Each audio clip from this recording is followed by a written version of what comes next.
Good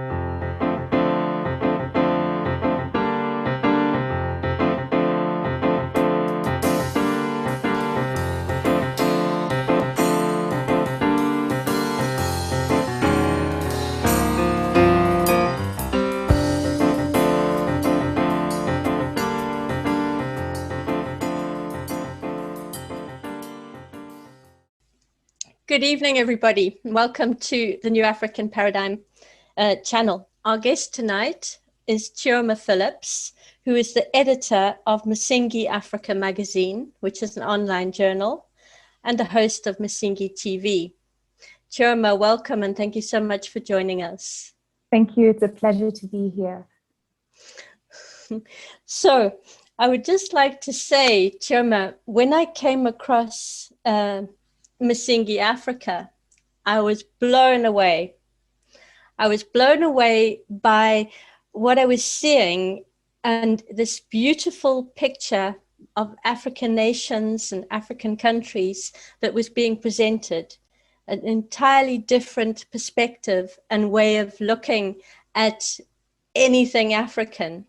So I fell in love with your journal the moment I saw it. Everything presented it's so pure, so beautiful, so positive, and it is the antithesis of everything we are fed here in the West by Western media about things in Africa.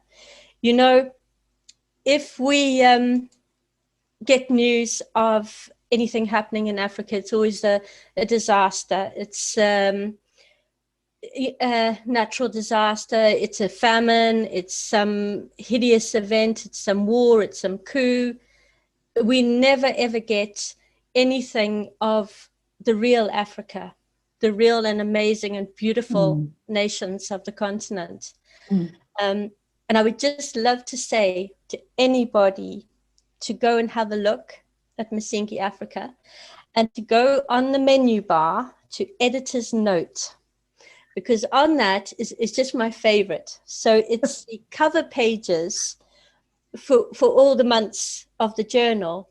And each page has got the most beautiful image. So I'm thinking Senegal, and there's this picture of an amazing bird. And then that's the cover for the month's journal. And each month has this beautiful image. And there's Namibia, Gambia, Ghana, all the countries of Africa, and these beautiful images of people and the environment and creatures. I just love it. And I'm so happy to have found it and to be able to see it. So what inspired you to start? Exactly what you said. Everything that was going out about Africa was negative. Everything that was going out about Africa was just the opposite of what we really are. And the worst part was that everything that was being said to Africans about Africa was just the same thing.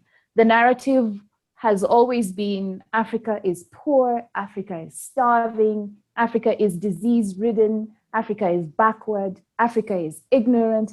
There's like no end to all the negativity about Africa, and yet we live here. And our day-to-day reality is quite the opposite. Africa is valiant, Africa is versatile, dynamic, bold. We are resilient. You know, we've gone through so much, and yet we still are able to smile and welcome people to our nations. We're still able to thrive. And there's so much that our people have not understood about who they truly are. And so what we decided to do was we just needed to start to tell our story and to tell Africans who they really are, to let people know what's going on, that they're being presented with a narrative that actually negates their true identity and their true purpose and their true place in this world. Because if the mindset that you're raising a child with is constantly negative, and they see themselves as the problem, and they see themselves as the person who's supposed to get handouts, as opposed to understanding that their own continent and their nation is actually responsible for sustaining global economies, then this child will grow up with the wrong perspective. And imagine if they come into a leadership position. what policies do you think they're going to make? Negative. Things that tear down their own nation, because their perspective will be that they always have to be begging, always have to be on the back foot. And that's not what the reality is or should be. Because unfortunately, there are leaders who are in this begging bowl position.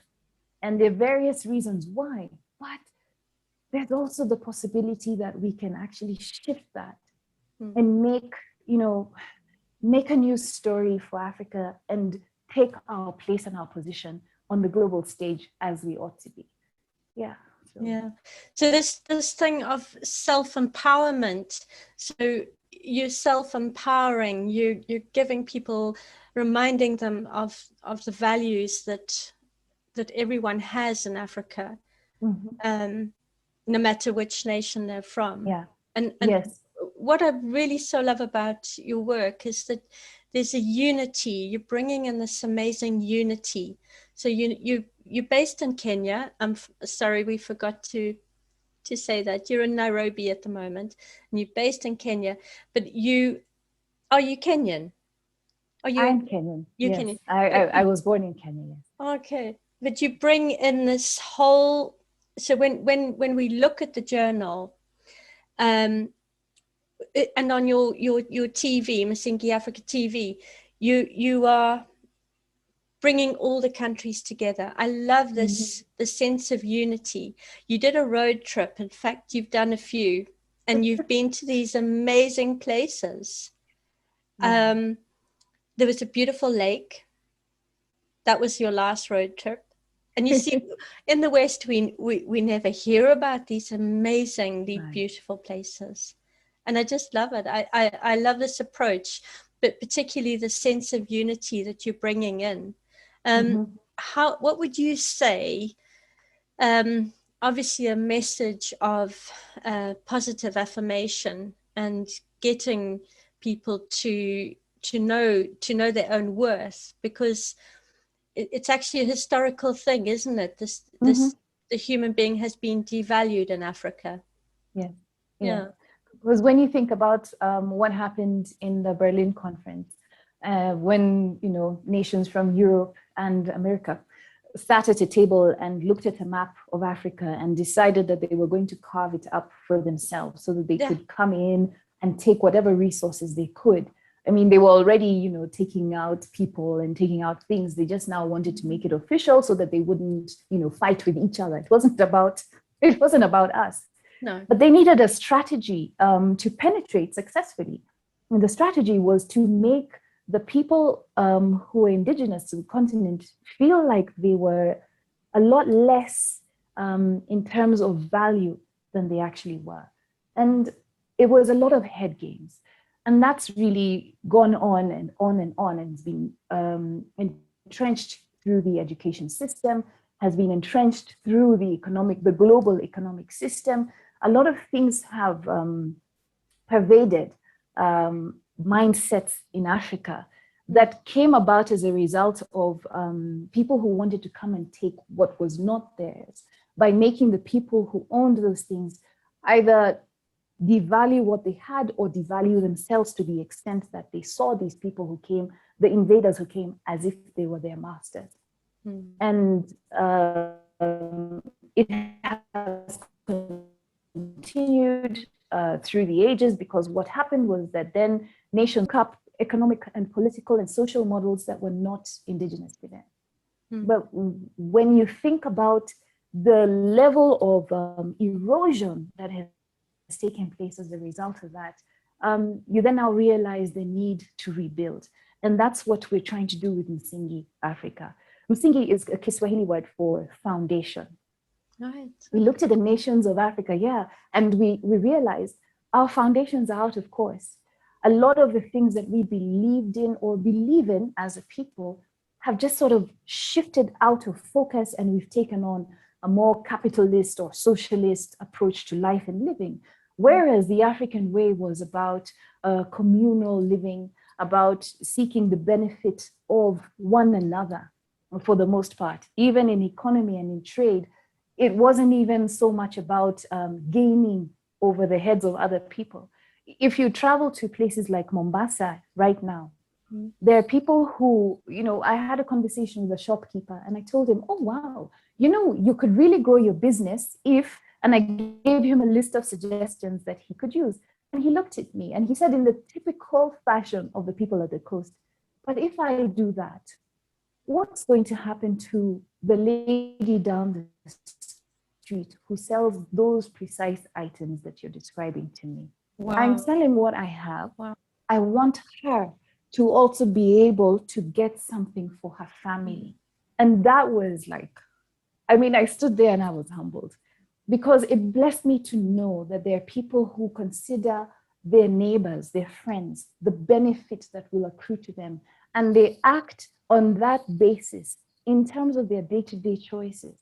And that is what we need to restore to Africa.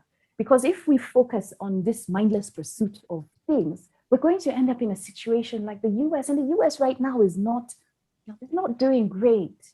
We're going to end up in a place where we don't care about our neighbors. And you can't live in a world where you don't care about your neighbors. The individualistic pursuit of material wealth, or what is it called, status, is eroding what we are and who we are as people. And these are the things that we're trying to bring back to the people of Africa. Because I was explaining to some friends of ours that I spent some time in a project that I was working on, a Pan-African project. And I had occasion to interact with men and women from Tunisia and Algeria and Egypt and Morocco, I think. And our conversations led me to understand just how cohesive we are as a continent. Even if it looks like the man from Tunisia will not understand the way that I speak, even the sense of humor was the same. The perspective was the same. The outlook on life was the same. Culture was the same. We value our mothers, we value our fathers. When we visit, we take gifts. When we leave with gifts, oftentimes more than we went with in the first place. Always remembering the people around us. My mother's neighbor is like this. This person who looks after this needs this. How is the child of so-and-so doing? Those are the things that have started to disappear in some cases, but in some places, in some pockets, you still find these gems. And Msingi Afrika magazine and Msingi Afrika television exist to remind people where we were. Africa was not all perfect. To be able to engage in a slave trade, the slavers had to have people on the inside to be able to get people out to them to trade. They had to be able to have people on the inside to get them the ivory, to get them the gold. So there were people who were willing to sell out their own in order to glorify themselves. But that is the same as in every other culture. We cannot make evil an entire continent over the mistakes of a few.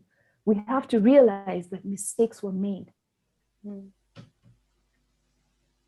There were some cultural practices that were harmful. It was decided that Africa's own were the worst on earth because this is what people grew up believing. We are the worst on earth. And that is the biggest lie. Yeah. Sorry, I'm just talking. No, exactly. You see, the whole thing of subjugation, the subjugation and the humiliation. And you think, well, actually, why was it necessary that that was done? Because the situation that existed in Africa before Europeans arrived and started carving things up was so different. You see, if it had already been separated and unharmonious to a large extent, they wouldn't have needed to have had such a policy of subjugation. So that tells you, in a sense, that tells you everything. Yeah. But you know, I have heard that there was no such thing as charity in African culture because there was no need for it. Because if a child is orphaned, the aunt or the uncle or someone in the family would take the child in. That was not that was just what you did. Mhm. There were no children going hungry. Everyone shared the food. There was no concept of charity. And isn't that so ironic that Africa is now so full of these aid organizations, some of which are amazing, some of which are not so amazing. You know, isn't that Yes. bizarre when African It, culture used to provide everything for everybody? yeah. Yeah. Yeah, it is. I mean, it just goes to show you how much of a fracture there was in society. And Yeah.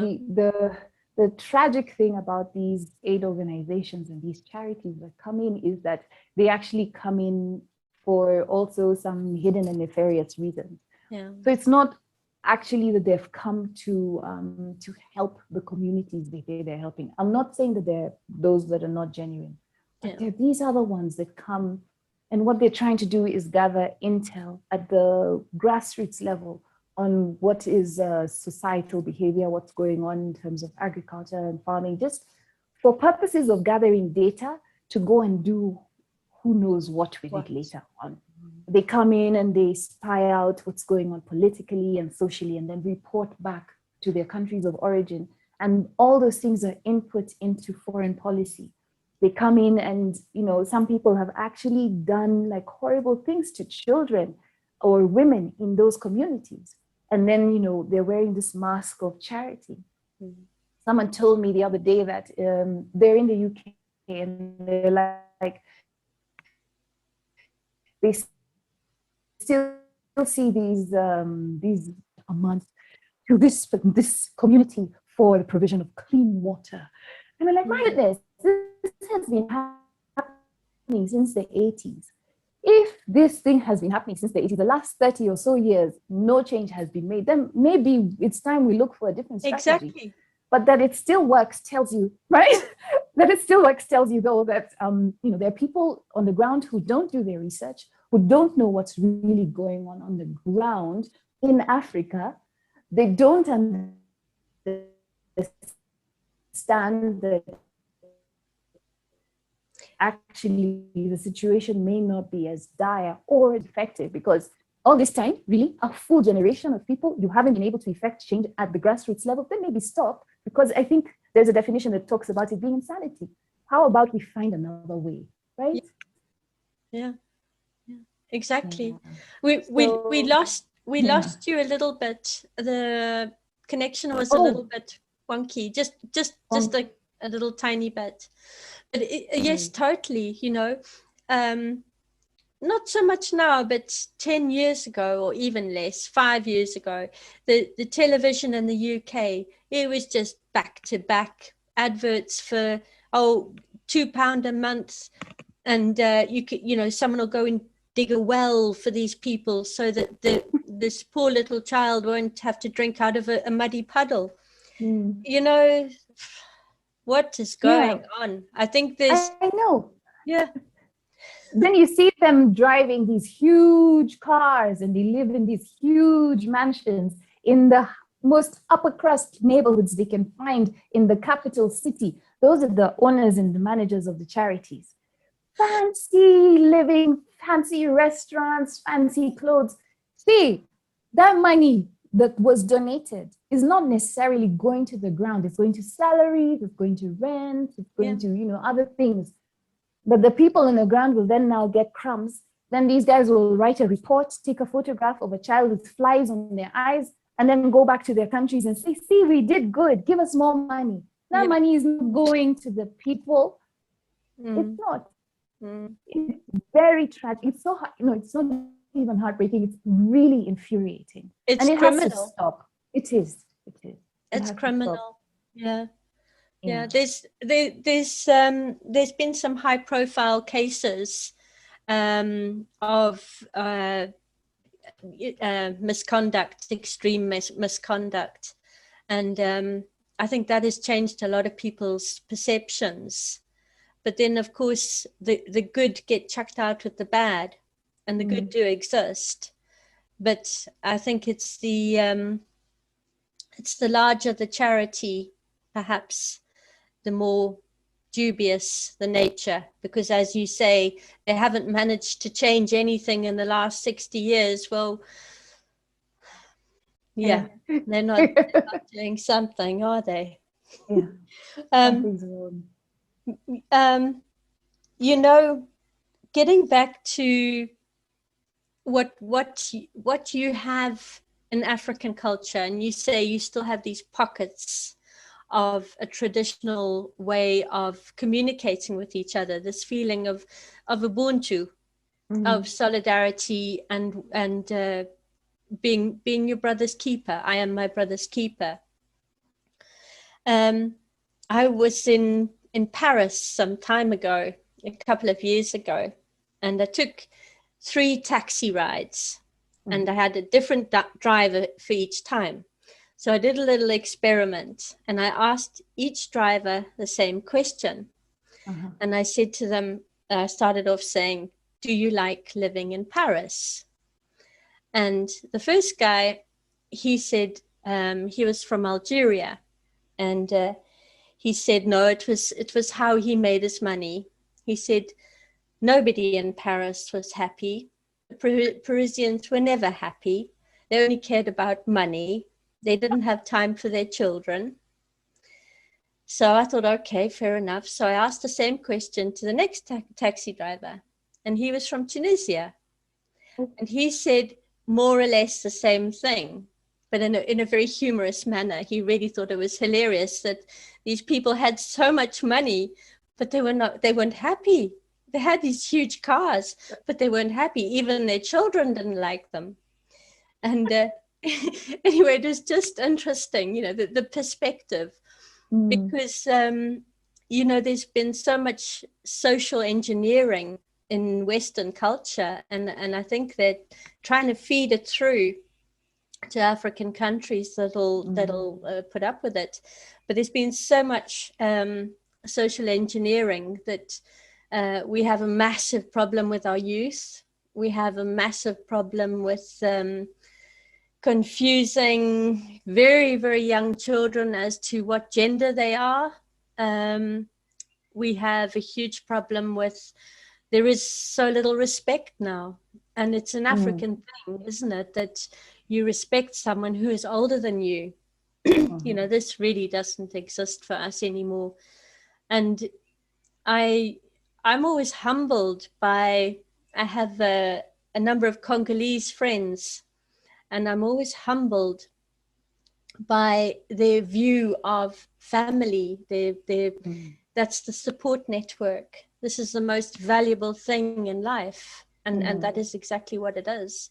Yeah. So I think though we have a much higher standard of living, we have lost immensely, immeasurably, things that I hope and I know still exist.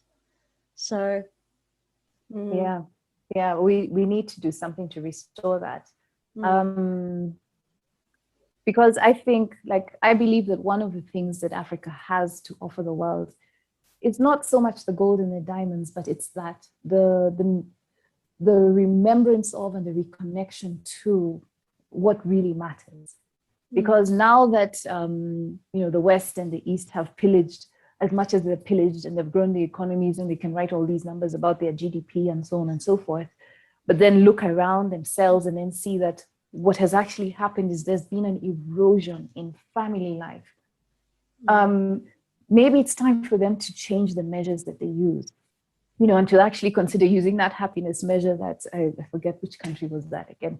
I know New Zealand has taken it up, but there was another country that is using it. Oh, yeah. But there is a need for the entire world to come to its senses, because we live in a world currently where people seem to think that it's okay to spread diseases on purpose. They think that it's actually okay to build bigger and greater ammunitions factories. They think that it's okay to go into somebody's country and kill all the men, women, and children, using drones and who knows what. They think that things like that are okay. It's fine. I can come into your country and, hold your people hostage while I take your resources out of the land. They think it's fine to send in assassins to take out democratically elected leaders and basically destabilize an entire country or region simply because they want to have influence. Now, if we, the 7 billion people on this planet don't think that that's a problem, then we have a big problem.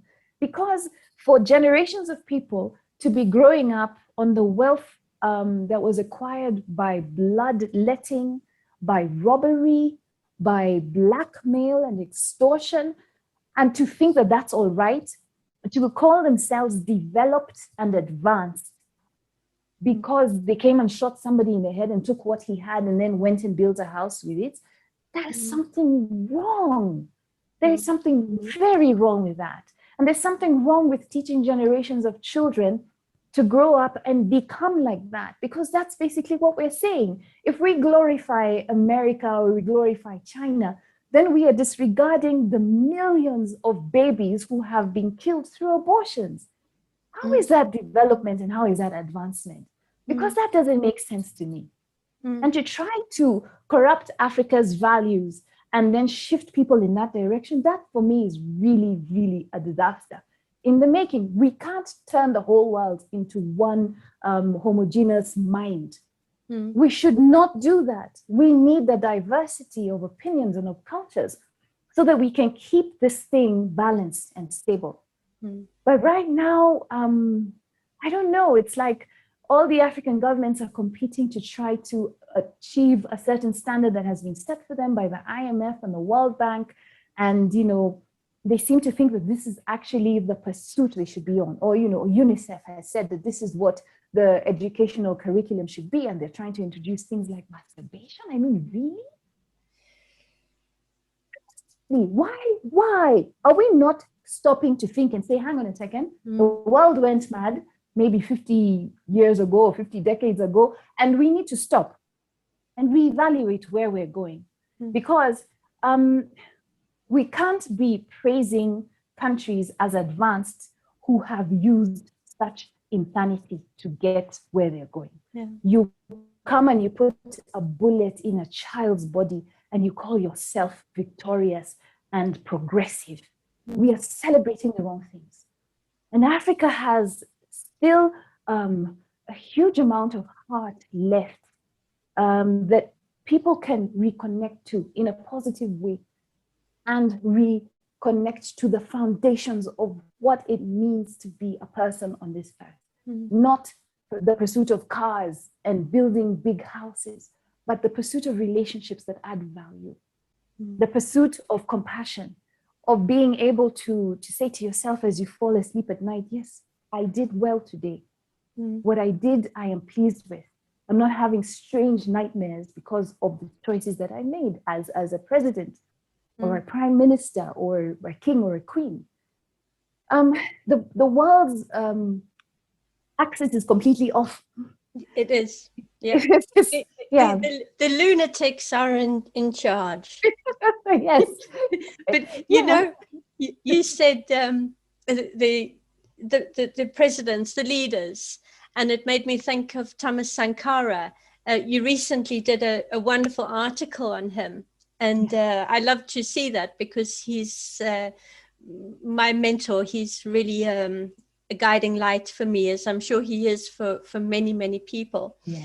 But talk a little bit about Thomas Sankara and why is he still so loved?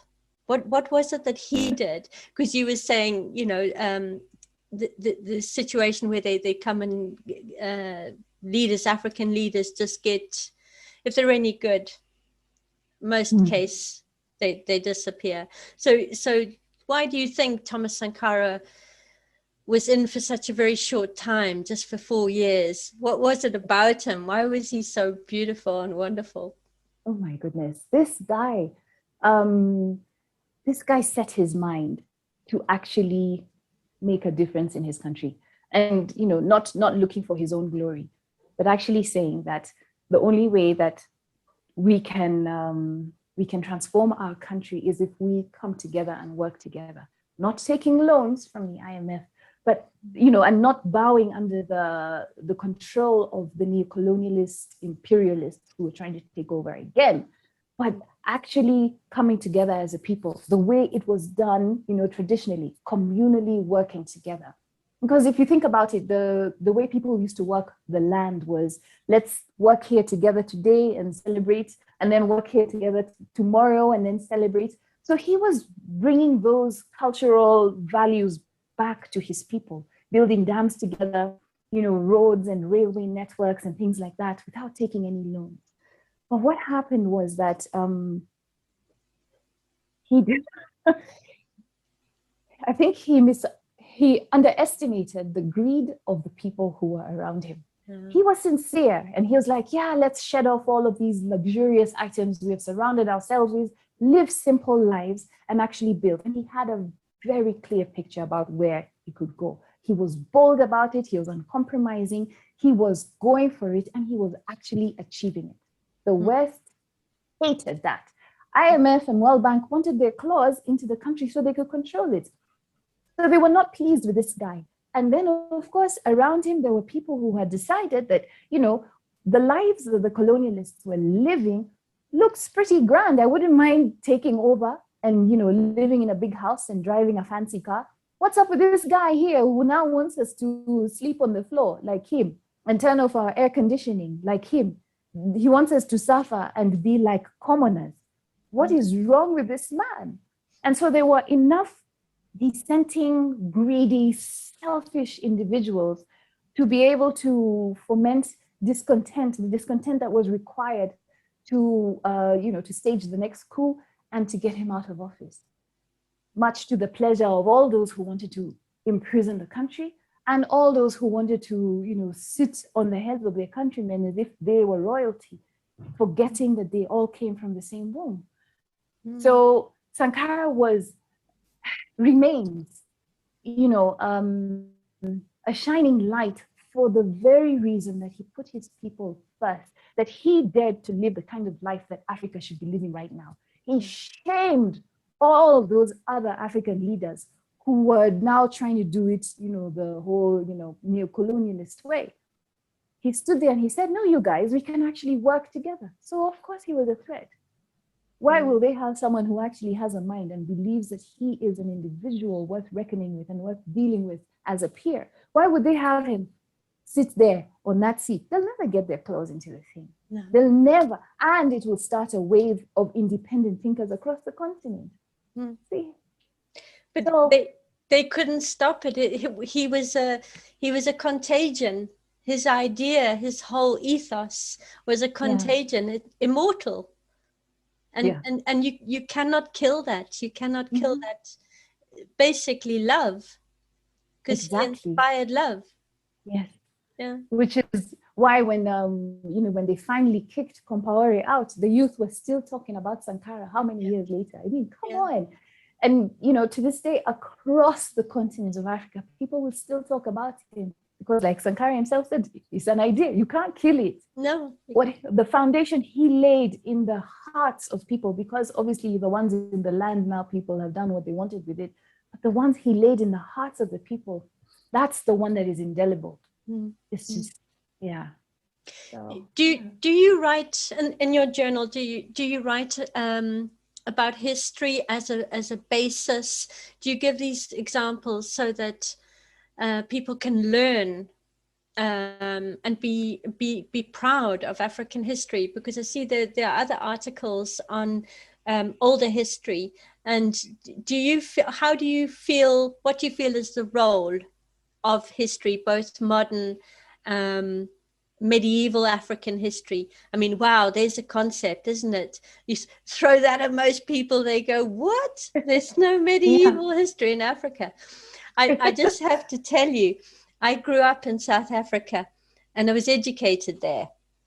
So in terms of my school, so you remember this is 1980s apartheid.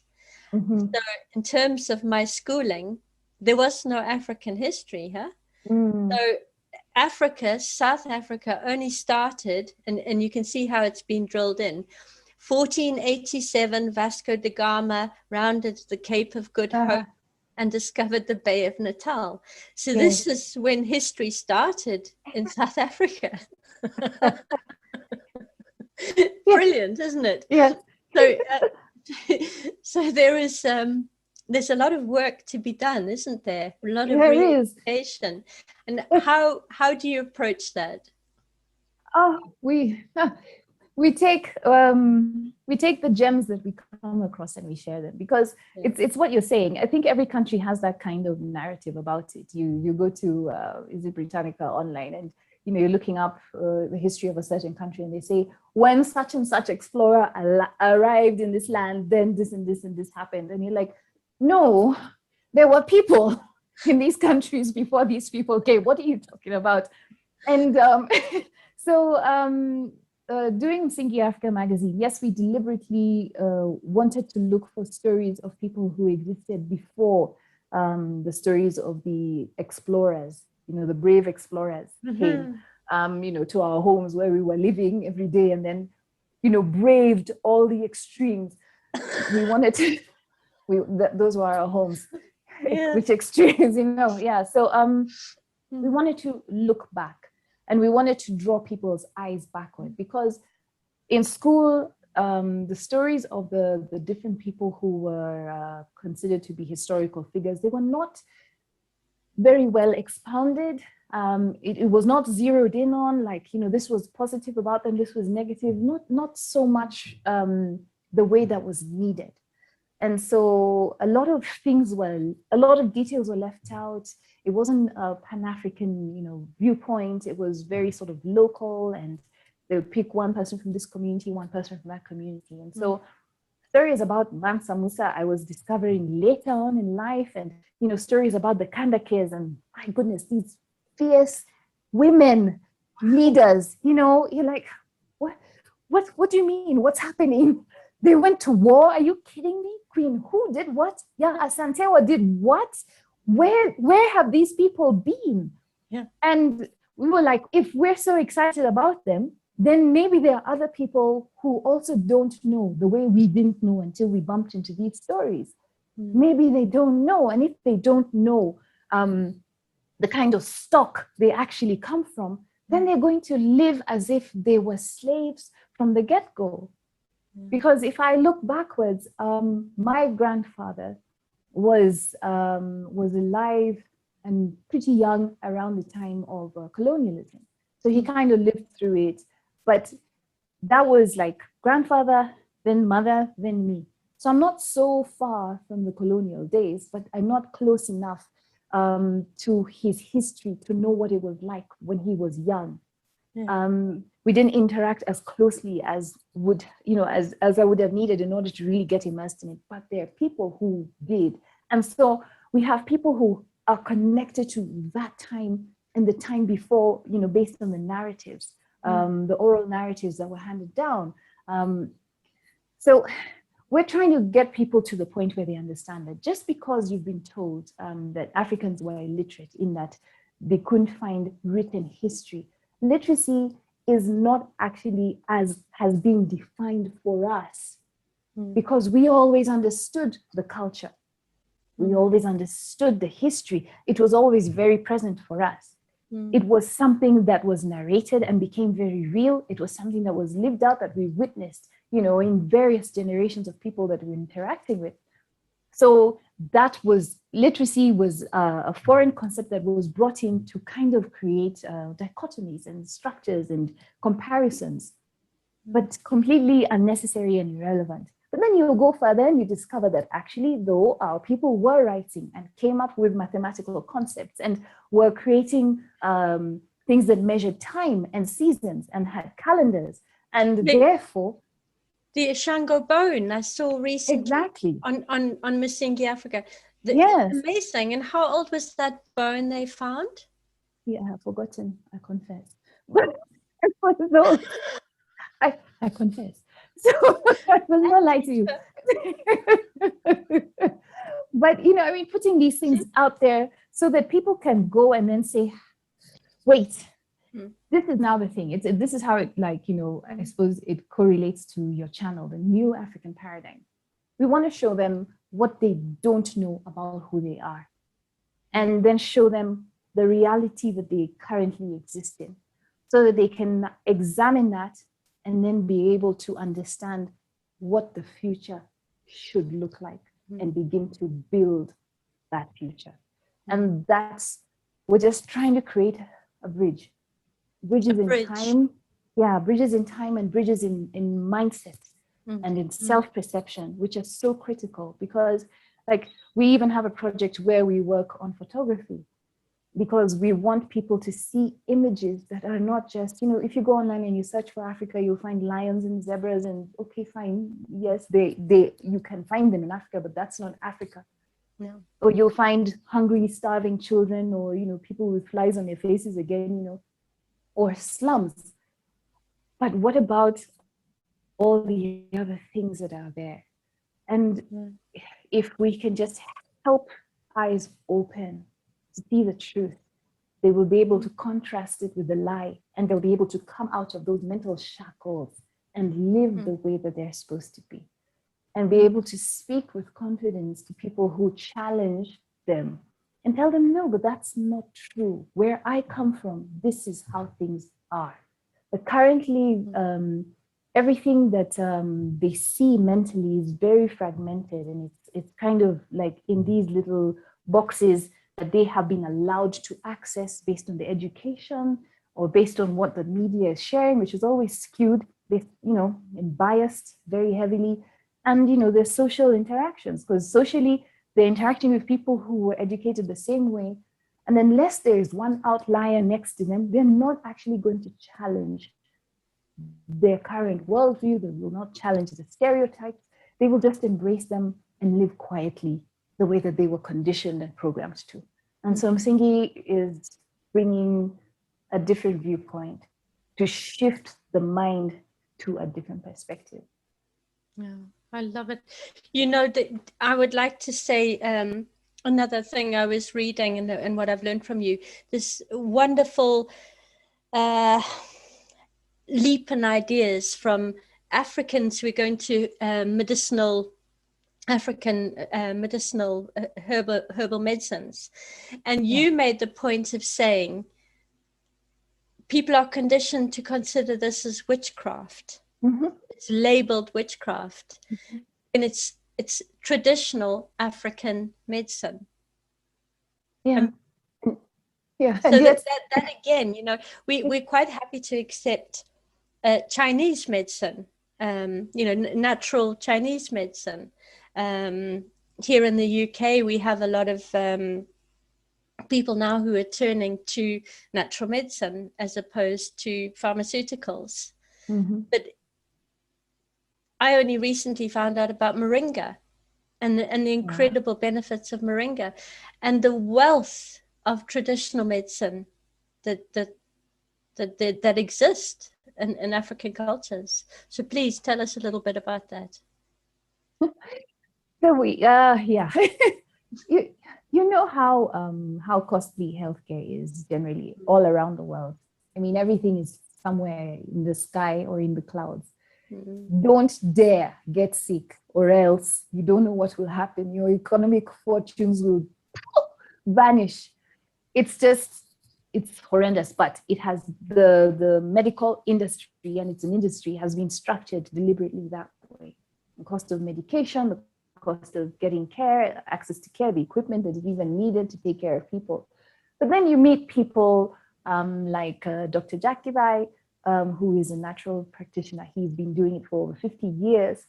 And he tells you about his grandmother. And so already you are transported into a time like over 100 and maybe 50 years ago, when this woman was walking through the forest, and she would identify a leaf and she would know what it's for, and a root and she would know what it's for. And how she knew was this information was passed on to her by her own parent or grandparent. And using this information, she was able to keep not only her family, but her community well. You know, barring any accident, like, you know, that would cause a split in your skin, you know, like a trauma injury, or a break, right? Barring any of that, building immunity and dealing with things that would come along as, things that you're exposed to maybe in your diet or in the water. She was able to keep things going. And his memory was that all she needed to do was tell him, go and get me this leaf. And whatever condition he was struggling with was sorted out. And when he tried allopathic medicine, because he was injured, how he struggled, going to the clinic, and then they do something that makes the thing worse, then he has to walk back, then he has to go back. And he said to himself, this is crazy. And he remembered his grandmother, and he went to the bush and he looked for the things that, she had told him about, and he tried them and instantly sorted. Wow. That really is the story of, natural medicine in Africa. Because with that, what money did he spend? Nothing. Which clinic did he go to? None. He went to the bush. God provided bush, leaves for the healing of the nations. And he did what was needed. But at some point, people who had this knowledge started to hide it, because the missionaries who came with the colonialists started to say that these things are witchcraft. Witchcraft. Yes. And that's what they would tell people. These things you're doing are witchcraft. Now, we're not saying that there were no people who practiced dark arts in Africa. But it's just like we cannot ignore the fact that there is a Stonehenge in the UK, or that there are arches of Baal that were erected a few years ago in the US as well as the UK. We cannot ignore that there are people who practice dark arts, but it is not the preserve of the African continent or the African people. If we use the biblical text as a reference point, God has said so many times, the leaves are for the healing of the nations. And anyone who knows anything knows that pharmaceutical companies look for trees, they use bark, they use roots, they use leaves to prepare all of these drugs and pills that they sell to people. It's just that because now they come in white containers and the pills are neatly wrapped and everything, no one questions it. Or they make synthetic versions of the same thing that they found in nature. So the whole mindset just has to shift. Like Dr. Gizai told us very calmly one day, these people who go and call these things witchcraft, do they understand that when they pour themselves a cup of tea, tea is herbal medicine? Yeah. It's a leaf. So these things, I explain it to you like this and it looks so simple, but there are people who you will talk to who will say, no, tea is tea, coffee is coffee, that is food. Then you tell them that the vegetables you're eating, those are leaves. Yeah, but that's food. But if you try and have a conversation with them about, the jacaranda has antibacterial, properties in, whichever part, if it's the leaves or the bark, I've forgotten. Wow. They'll look at you like, no, that's witchcraft and sorcery. Which is just strange. But if you tell them that the Bidens spilosa is a plant that is used for making antibiotics, they will look at you like you're crazy, because that's blackjack, it's a weed. But you're like, but you're taking it from the shop and you're ingesting it into your body. Yeah. So there's something that broke inside that many people have not been able to overcome. And that's a process. And then you find out that actually this African traditional medicine is actually authorized as a tool for primary health care. Primary health care, the basic one, not the fancy, I have to go for surgery thing. No, the basic, I have a problem, this must be fixed. African traditional medicine is recognized at the international level, but it's not being promoted. And yet this could by itself, drop African needs for even creating what they call modern medicine and medical interventions by what, I can't even tell what percentage. It would be crazy, because it would be interventions that are building immunity and interventions that deal with things when they come up. And every home could have its own little pharmacy in its garden. So the governments would actually be saving tons of money by making sure that its people understood how to use these things. And then they can step back and just, focus on, if someone has a trauma injury and how do we repair that? Because the people would be healthy, their minds would be sound, they would be at peace with themselves, and resources could be deployed to other things. So For me, African traditional medicine, being seen as witchcraft, has become like one of the most, what would I call, insidious strategies that has been used to dislocate us from a path that we should still be on in terms of being our core strategy for healthcare for the continent of Africa. About 80% of people are using it anyway, informally. Right. They may not discuss it with you. Even doctors go and they see traditional health practitioners, but they won't tell their patients. And I'm talking about in Africa. They won't tell them.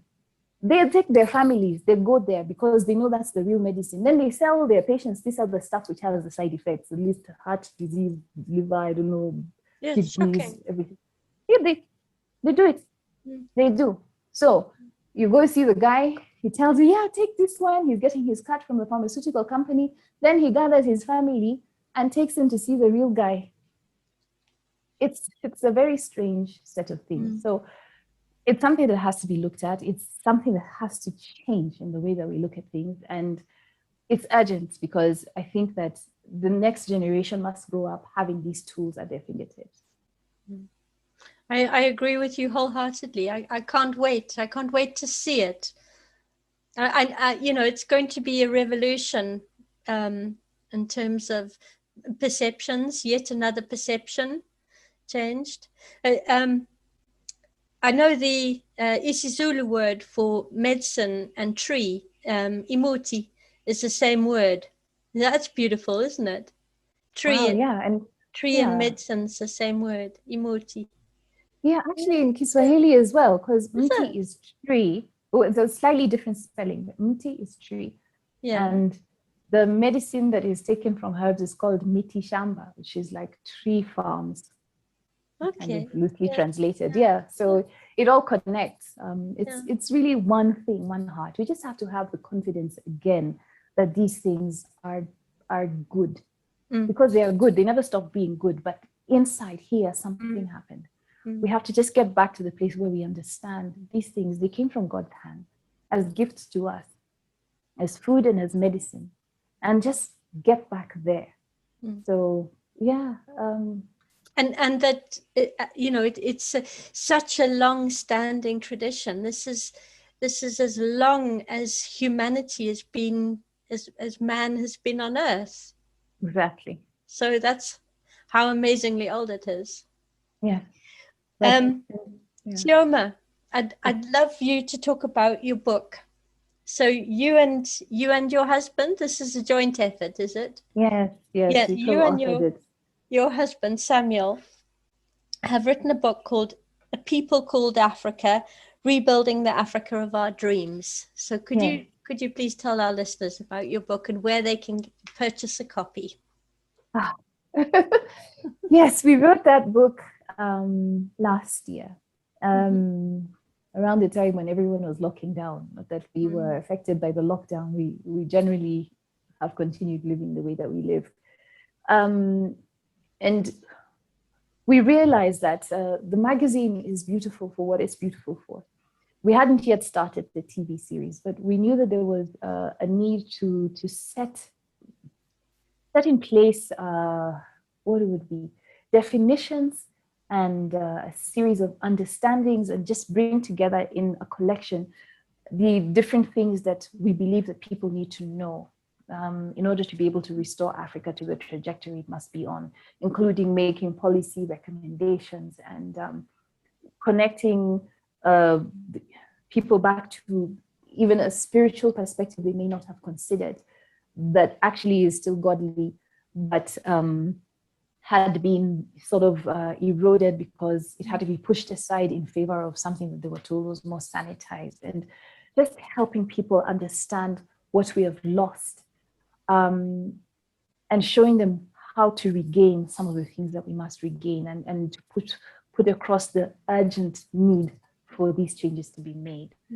And so, we spent some time just putting these things together. Some of them we had already been sharing on the magazine, but now we were able to get into it in greater depth, and we brought together the knowledge and wisdom of different people whose materials we had read, and our different experiences. And we wanted to just help people understand that if we are to try and push for an Africa, a united Africa, a borderless Africa, a community called Africa once again. This is one thing that it could look like, because it's very easy to talk about going back to Africa or to being African. But what does that mean? Do we have a common vision for it? There are a lot of people who yearn for the old ways, but to see it cohesively, or at least the beginning of a definition of what that looks like, that I felt, rather we felt together, had been lacking. And so this is what came forth. And this is our offering, you know, to people who might be on a quest to try and rebuild what Africa should look like now and into the future. Considering that all these interruptions came along, but how do you use the interruptions of colonialism? How do you use the interruptions of things like COVID to strengthen your position and actually leapfrog into the location that you should be occupying at this point in time? And that really is what the book tries to sort of, you know, coalesce into one cohesive thought or narrative. And yeah, so we have, yes. Where can people buy the book? Well, we have a site where it's hosted digitally, which is on Flip HTML5, and that link is available on our website. We also have a Kindle. Yeah, we have a Kindle version. I don't really like promoting it because it's had sort of mixed results, but it is available on Kindle, Amazon Kindle. Okay. That's a soft copy. And then physical copies we are producing in Kenya. The only thing is the shipping. We haven't yet cracked that, but we're working on it. But physical copies are available. And yes, if someone would rather have a physical copy and they get in touch with us, we can figure out how to get it to them, you know, all things considered. Yeah, and we priced it in such a way that it would be accessible. We didn't want it to be too far out of reach for people. So it's just about $9.99. Okay. So it's very affordable, and probably, you can get it at different prices elsewhere, but that's, yes. So I hope I've answered. yes, you have. So in terms of people joining and subscribing, so you've got Msingi Afrika YouTube channel, so they can subscribe to that, and you have regular broadcasts, very interesting. And the journal, obviously they can subscribe to that, and then that will come as an email. Is that monthly? We're actually shifting to monthly. We were doing it every 2 months, but from July it's going to be monthly. Okay. So yes, we'll send out a notification when the new issues are out to anyone who has subscribed. There's so much content on there right now because we've been doing this for about 2 years. I think that if they start reading now, maybe they'll be ready for July. Of information. It's amazing. But so encouraging, so positive, and so very informative. So thank you. I just really, would encourage people to go and look and to subscribe and learn, look and learn. Thank you. And thank you also for your contributions. We've been drawing on strength from various people whose ideas are just so on point and so timely for this season. So we couldn't have done it without their help. Thank you to all of our contributors and anyone else who's been of support. This has been an awesome journey. So we're grateful for it all. Well, Chioma Phillips, we're drawing to a close now. Is there anything else you would like to add, or any future projects that you're working on? Wow. Well, I think what I'll add is this. If you're from Africa and you're watching this and you're wondering, what can I do? Well, what I would say is that you'll be surprised by what you can find inside yourself that is needed for the continent of Africa right now, wherever you may be in the world. Because just by virtue of who you are and your current situation, you have a perspective that Africa needs. And it could be your physical presence that's required, or it could be something else. But just know that your home actually needs you, and needs you now for building's sake. And if you're a friend of Africa, thank you for your support. Please continue to fight for us, because we need as much space as we can get to become who we're supposed to be. Because the reality of it is that if Africa doesn't become as strong as she needs to be, if she continues to be corralled into this box of limitations, the rest of the world is going to be far much worse off than it currently is. Every people on earth has to have the strength that it requires to become who they're supposed to be to the fullest measure, so that a sort of homeostasis, globally can exist. And it begins with us just trusting one another and trusting God with all of us, so that we can have the room that we need to realize our fullest and our truest potential. And that is possible. So thank you for, Beautifully said. Chioma Phillips, thank you so much for joining us. And we really do hope you'll be back and join us very soon with my usual co-host, Nick Jones. And I'd love that. We can continue to talk more. But it's been a pleasure. It has been for me too. Thank you so much for the opportunity, to you and Nick as well. I really appreciate it. Thank you so much.